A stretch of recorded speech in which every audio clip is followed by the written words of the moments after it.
নাফাইসা নিশা আপুর রিসেন্ট তার একটা ভিডিওতে বলেছে যে ধরো আমাকে একটা সাপে কেটেছে, আমি ওই সাপটার ব্যথাটা হিল না করে আমি সাপটার পিছনে দৌড়াচ্ছি জাস্ট তাকে এটা বলার জন্য যে তুমি আমার সাথে কাজটা ঠিক করোনি। এটার মানে কি বুঝেছেন? এটার মানে হচ্ছে আমাদেরকে যারা হার্ট করে তাদেরকে আমরা লাইফ থেকে সরিয়ে না দিয়ে আমরা তাদের পিছনে ছুটে বেড়াই জাস্ট এটুকু বোঝানোর জন্য যে তুমি শুধরে যাও। কিন্তু সত্যি কথা হলো যে একবার আপনাকে ব্যথা দিয়েছে সে বারবার আপনাকে ব্যথা দিতেই থাকবে। সো হ্যালো এভরিওয়ান, আসসালামু আলাইকুম, ওয়েলকাম ব্যাক টু জান্নাত জোন। আজকে আমি বেরিয়ে পড়লাম একসাথে অনেকগুলা কাজ করার জন্য।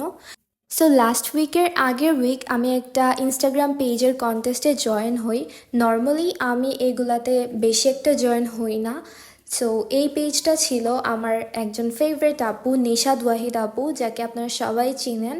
সো আপুর পেজে হচ্ছে আমি কন্টেস্টে জয়েন হওয়ার পরে ফার্স্ট উইনার হই অ্যান্ড অ্যাজ এ উইনার তারা আমাকে এই সুন্দর নেল সেট অ্যান্ড হচ্ছে এই সানগ্লাসটা গিফট করে, যেটা আমার অনেক ভালো লেগেছে and I love this type of glasses.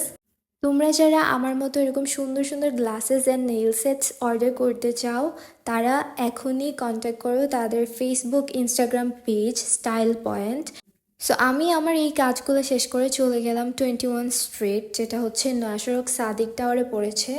সেখানে চলে গেলাম, আমার একটা প্রমোশনাল ওয়ার্ক ছিল ওইটা করার জন্য।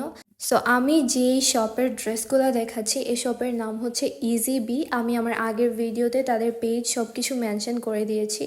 By the way, if you are enjoying and watching this video, then don't forget to follow my account.